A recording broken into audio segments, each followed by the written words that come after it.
And now, Bogarde on film. Dirk Bogarde reads an extract from his autobiographies about his film career. Episode 3, Matinee Idol. It was a modest signboard in the front garden of an ordinary grey brick villa, no different at all from its Victorian neighbours on the green. Ealing Studios. A ragged laurel hedge, and behind the house scabby turf and 3 elderly fir trees, and beyond them the concrete blocks of the stages spreading through suburbia. Ealing, though affiliated to rank, was regarded with grave suspicion by some of the impeccably tailored members of the front office. They scented anarchy on the green. They distrusted the young directors and producers, who they felt sure were all left, if not communist. And even though the films made a great deal of money, they had a satirical touch, an intellectual flavour, which was disturbing and against all good family entertainment. Basil Dearden, one of the younger and brightest of the new school of directors, had sent for me, and since rank had no immediate plans to employ my services, I was dispatched to the house on the green. Basil and I had worked together before the war when I was his rather inept assistant stage manager at the Kew Theatre. Haven't changed much, have you? Raised eyebrows, cool regard, fiddling with a pencil on his desk. You've got a face like a baby's bottom. Well, you haven't changed much yourself. You're just as bloody rude. Ah, that's my trick. They love it, these bloody actors, all so puffed up, need a kick up the arse. Is that what I'm here for? Well, it could be. The blue lamp is about the police force. I wouldn't think I was copper material. You aren't. You could play the snivelling little killer. Neurotic, conceited, gets the rope in the end. Have you seen my film work at all? No. And I'm told that I'm deeply enriched by that lack of experience. Would you help me? Not much. Why? Well, I don't know how to act for the cinema. How do you do it? Oh, you do the same as you do on the stage, for God's sake. It's acting. Do what you do in the theatre and I'll pull you down if you go over the top. All this nonsense about cinema technique. It's bilge. People are trying to invent a myth. Act. It's simple, if you can. It was the first time that anyone had ever told me what to do. And suddenly doors and windows opened all about me. Light came in. He pushed a script towards me. Roles Tom Riley. I need a weedy type. Rank insists that we use some of you contract artists from time to time as sheer blackmail. Always on our necks to use someone out of their ruddy charm school. I'm not from their charm school. That, said Dearden, rising and hitching up his pants with an ill-suppressed yawn, is quite self-evident. The Blue Lamp became a legend, so to speak, within its own lifetime. It provided a welter of spin-offs for years to come in the cinema and later in television. The documentary police movie, the first of its kind in England. It also altered for all time my professional life. Dearden pointed me in the right direction with his illuminating, oversimplified approach to the camera. It was the first time I came near to giving a cinema performance in any kind of depth. I think it had some light and shade, whereas the work which had gone before was cardboard and one-dimensional.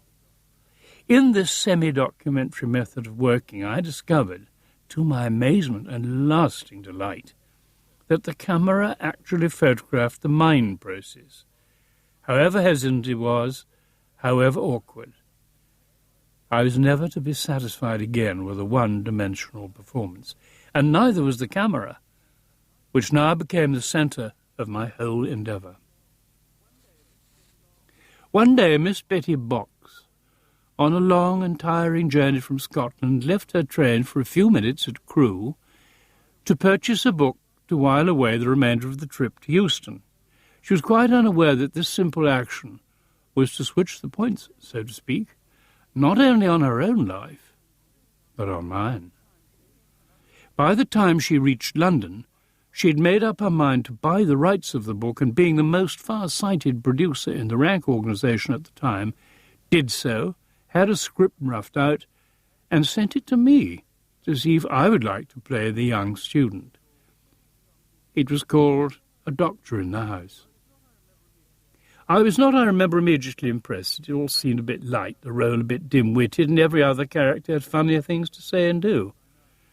Ford, by now disenchanted with acting himself, although very successful, had generously renounced his own career and agreed to become my personal manager. He was in complete disagreement with me.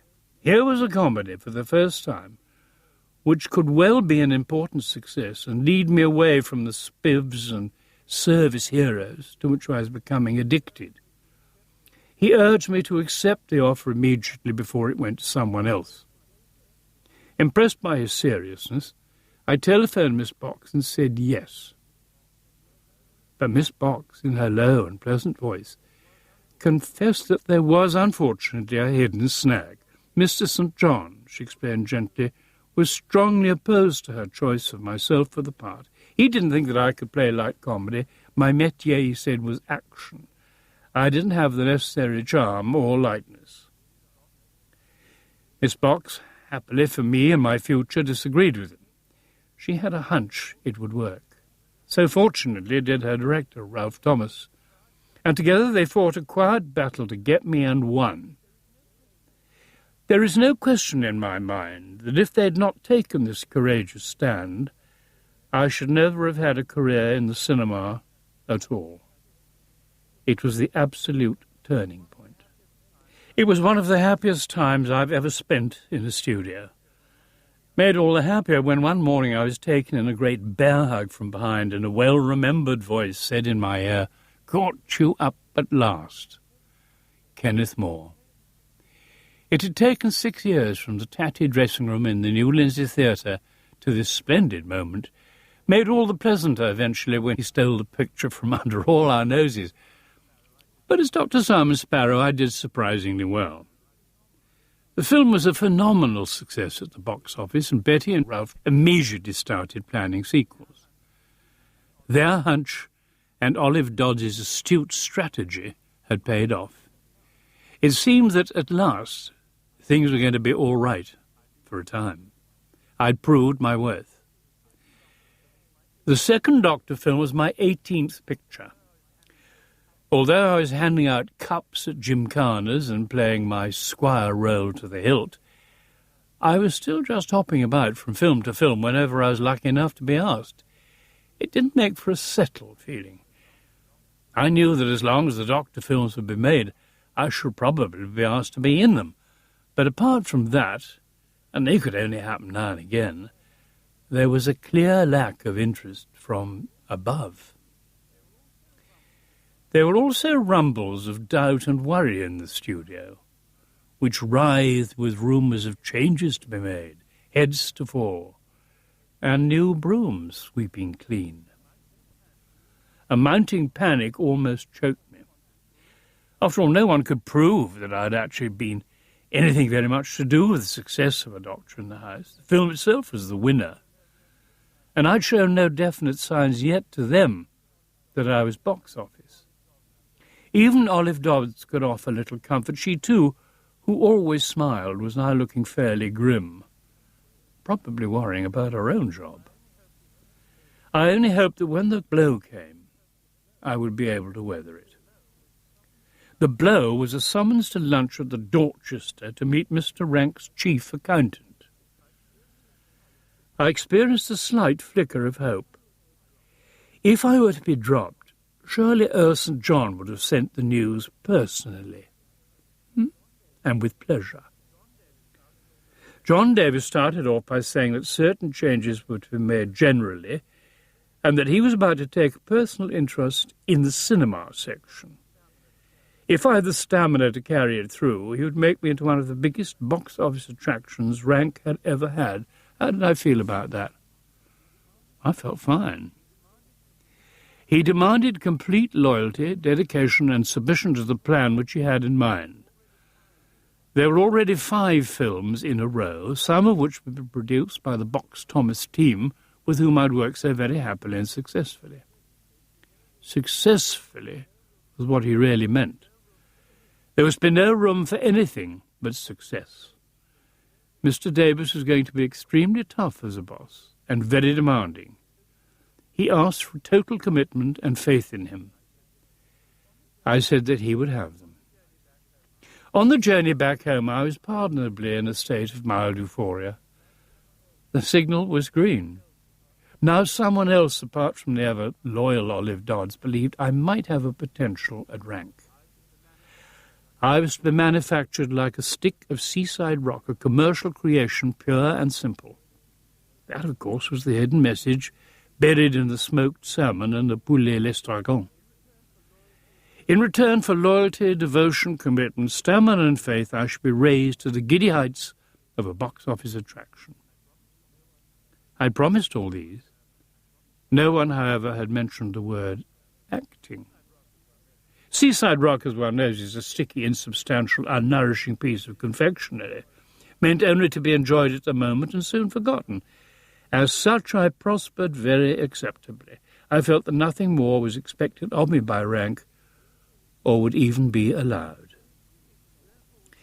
It was therefore with some degree of astonishment that I learned in a very warm and personal letter from Mr. Davis that I had reached the head of the Motion Picture Herald poll both for Britain, my country, and also for the international market, beating Bing Crosby, Humphrey Bogart, and James Stewart. I'd been top of the British polls for the last 2 years, but this news was a tremendous surprise. My delight was nothing compared to the dismay and disbelief of the British press. The Daily Mirror took the trouble to telephone me and asked why I thought it could be possibly me who had reached such an elevated position. It was clear from the irritated, not to say scathing voice at the other end that such a result must have been rigged. Either I'd bought it or cheated in some manner. In a Sunday newspaper a day or two later, Milton Schulman, referring to the 4,000 distributors who'd taken part in the early poll, wrote, "These experts have seriously voted Dirk Bogarde as the man who brings more money into British box offices than any other star in the world." If this poll really reflects the thinking of either the cinema managers or the British public, then few will mourn that cinemas have been closing at the rate of some 200 a year, which seemed to place rather an excessive responsibility on my narrow shoulders. I suppose, to be truthful, it was a matter of quantity over quality. Nevertheless, during all these years, rank had permitted me to return to the theatre from time to time. I made these sorties in order to stretch myself and to make contact again with a living audience. They proved to be rather a mistake. Audiences in the main came to see the film star, and not the play, something which had never remotely occurred to me. Each performance became an exhausting and extended personal appearance. Every entrance and exit was greeted by the hysterical screams and moans reserved today for pop singers, and the alarming chants during the performance of "We love you, Dirk," or, if I was unwise enough to let exasperation show, even more threateningly, I got, "We put you where you are." It destroyed the play, dismayed my fellow actors, and distressed me to such an unforeseen extent that every theatrical performance became an ordeal. Things finally reached a head during a matinee in Cardiff when the scene dock doors eventually gave way and cascaded a dishevelled, screaming horde of young women across the stage, hotly pursued, it appeared, by half the city police force, helmetless. In 1956, I lost my nerve and reluctantly abandoned the theatre for good.